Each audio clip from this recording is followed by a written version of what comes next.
शिव शिव। बहुत बार ऐसा देखने को मिलता है, जो ज़्यादा भगवान का पूजा पाठ करता है वही सबसे ज़्यादा दुखी होता है। जबकि कोई नास्तिक आदमी जो भगवान को नहीं मानता, कभी पूजा पाठ नहीं करता, कभी संतों का संग नहीं करता, वह सबसे ज़्यादा सुखी जीवन जीता है। यह सब चीज़ें देखकर कभी कभी तो ऐसा लगता है कि भगवान ही गलत है, भगवान का न्याय ही गलत है। यह कोई कहानी नहीं है, ऐसा हर किसी के साथ होता है। दोस्तों, आज के इस वीडियो में हम आप लोगों को इसके पीछे के कारण के बारे में बताने वाले हैं।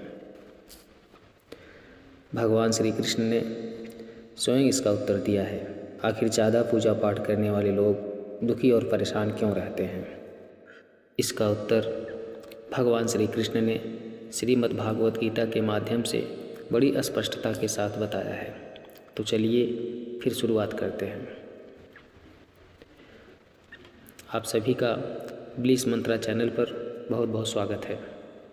अगर आप भी भगवान श्री कृष्ण के भक्त हैं तो कमेंट में जय श्री कृष्ण ज़रूर लिखें। तो चलिए शुरू करते हैं। आज की प्रस्तुति दोस्तों बात द्वापर युग की है, जब भगवान श्री कृष्ण और अर्जुन के बीच संवाद हो रहा था। तब अर्जुन ने भगवान श्री कृष्ण से पूछा कि माधव, जो लोग ज़्यादा पूजा पाठ करते हैं वह ज़्यादातर दुख और परेशान क्यों रहते हैं? इसके पीछे क्या कारण है? जबकि जो लोग भगवान का नाम भी नहीं लेते, भगवान का स्मरण बिल्कुल भी नहीं करते और हमेशा गलत कार्य में लिप्त रहते हैं, उन लोगों को मैं सुखी देखता हूँ। इसके पीछे का रहस्य मुझे समझाने का प्रयास करें। तब भगवान श्री कृष्ण ने एक छोटी सी कहानी के माध्यम से अर्जुन को इसका उत्तर दिया। आइए जानते हैं उस छोटी सी कहानी के बारे में। एक गुरु के दो शिष्य थे, दोनों ही पढ़े लिखे विद्वान थे। दोनों में फ़र्क सिर्फ इतना था कि एक भगवान को मानने वाला था और दूसरा भगवान को ना मानने वाला नास्तिक था। एक ऐसा था जहाँ पर भगवान की कथा होती थी, जहाँ सत्संग होता था, वहाँ भजन होता था, वहाँ दौड़ के चला जाता और भगवान की पूजा पाठ करने लगता। दूसरा शिष्य इन सब चीज़ों से दूर था। वह शराब पान भी करता था, वेश्याओं के साथ नगमन भी करता था। सारी बुरी आदतें दूसरे शिष्य में थी।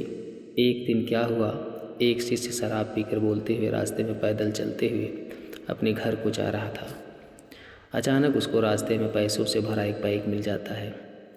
उसकी खुशी का ठिकाना नहीं रहता। वह ज़ोर ज़ोर से चिल्लाते हुए सबको बताता है, मुझे आज पैसों से भरी बैग की थैली मिल गई, मेरा जीवन सफल हो गया। इन पैसों से अपने जीवन की आवश्यकताओं की पूर्ति करूँगा। वहीं दूसरा मित्र मंदिर से भजन करते हुए अपने घर को जा रहा था। अचानक उसकी पैर में एक बड़ी कांटी चुभ जाती है, रक्त निकलने लगता है। ठीक उसी समय दूसरा शिष्य भी वहीं पहुंचता है और हंसते हुए उसको बोलने लगता है, क्यों, तुम ही हो ना जो सबसे ज़्यादा पूजा पाठ करते हो, भगवान का भी भजन करते हो। क्या दिया तुम्हारे भगवान ने तुम्हें? मुझे देखो, मैं कभी मंदिर नहीं गया और ना ही मैंने कोई भी काम अच्छा किया। मेरे घर में भगवान का मंदिर भी नहीं है। मैंने कभी अपने घर में सत्यनारायण का कथा नहीं करवाया, भगवान के सामने कभी माथा नहीं टेका। फिर भी मैं कितना संपन्न हूँ, अमीर हूँ, मेरे पास पैसों की कोई कमी नहीं है। सबसे ज़्यादा सुखी जीवन मैं ही जी रहा हूँ। अच्छे शिष्य को उसकी बात चुभने लगी। उसने मन ही मन विचार किया, हाँ यह तो सच बोल रहा है। मैं कितना पूजा करता हूँ और वह कुछ नहीं करता, फिर भी कितना सुखी है। इतना सोचते हुए वह अपने गुरु के पास चला जाता है और यही प्रश्न गुरु से करता है। गुरुजी मुस्कुराते हुए बोले, भगवान जो करते हैं अच्छे के लिए ही करते हैं। जिसकी जैसी योग्यता होती है उसको उसी के अनुसार फल देते हैं।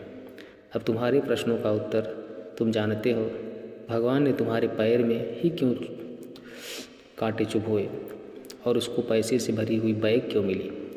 सुनो, तुमने पिछले जन्म में बहुत पाप किया था, इसलिए तुम्हारी आज मौत होने वाली थी। तुम बच गए क्योंकि तुम मंदिर गए थे, तुमने भगवान की पूजा की थी। यही एक कारण है कि तुम्हारी मौत ना होकर सिर्फ एक ही कांटा चुभा। अब तुम्हारे मित्र की बात करते हैं। पूर्व जन्म में वह एक संत महापुरुष था, इसलिए उसकी 8 किस्मत बदलने वाली थी। करोड़ों की संपत्ति का मालिक बनने वाला था, मगर इस जन्म में उसने कोई भी अच्छा काम नहीं किया, इसलिए पूर्व जन्म के फल के अनुसार उसको थोड़े पैसे ही मिले, जबकि वह अरबों की संपत्ति का मालिक बनने वाला था। भगवान को दोष देना छोड़ दो, अपने वर्तमान के समय का सदुपयोग करो, भविष्य अपने आप सुधर जाएगा। इस प्रकार उसकी आंखें खुल गई और वह फिर से अपने पूजा पाठ में लग गया।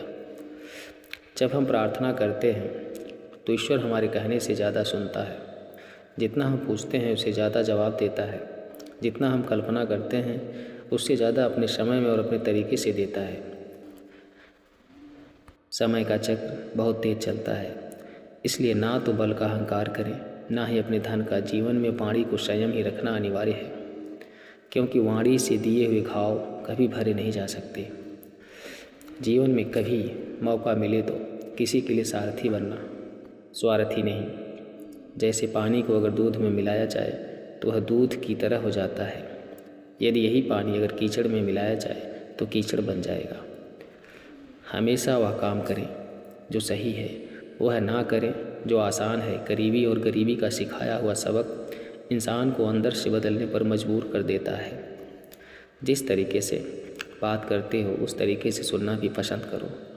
ईश्वर को अपना सबसे करीबी दोस्त बना लो, क्योंकि परमात्मा ही एक ऐसा है जो तब तक साथ देते हैं जब सारी दुनिया हमारा साथ छोड़ देती है। ऐसे लोगों से दोस्ती बनाए रखिए जो आपको बेहतर बनाने के लिए प्रेरित करता हो, जो आपको अपनी जवाबदारी माने, आपका ख्याल रखे, जो आपको अपना समझे और अपना घर जैसा महसूस कराए, जो आपकी सहायता करे और आपको समझे। अमीरी गरीबी से इसका कोई लेना देना ना हो। नहीं, रोने वाले महलों में भी रोते हैं और किस्मत में खुशी तो झोपड़ी में भी हंसी गूंजती है।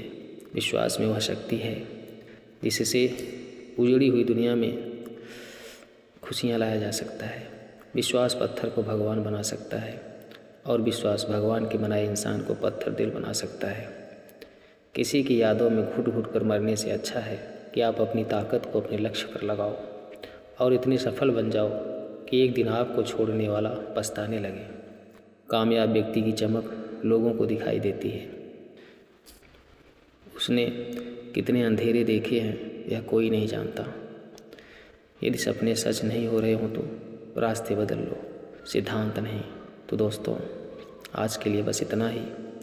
उम्मीद करते हैं हमारे द्वारा दी गई जानकारी आपको पसंद आई होगी और आप प्लीज़ मंत्रा चैनल को सब्सक्राइब करें। वीडियो को ज़्यादा से ज़्यादा लोगों तक शेयर करें। शेयर करने में क्या जा रहा है आपका? कुछ भी नहीं, बस एक क्लिक और शेयर। लेकिन आप जानते हैं शेयर करने में क्या आ रहा है आपको? खुशियाँ, वैभव, सुख, समृद्धि और भगवान की कृपा। तो ले लीजिए ना, क्यों इससे आप भाग रहे हैं? कमेंट बॉक्स में जय श्री कृष्ण अवश्य लिखिए। आज की वीडियो में बस इतना ही। वीडियो को अंत तक देखिए, ध्यानपूर्वक और गंभीरता से पूरा श्रवण करिए। ईश्वर आपका भला करें, ईश्वर आपको भक्ति दें, प्रेम दें, सुख दें, समृद्धि दें। इसी के साथ आप अपना ख्याल रखिएगा। जय श्री कृष्ण, जय सिया राम।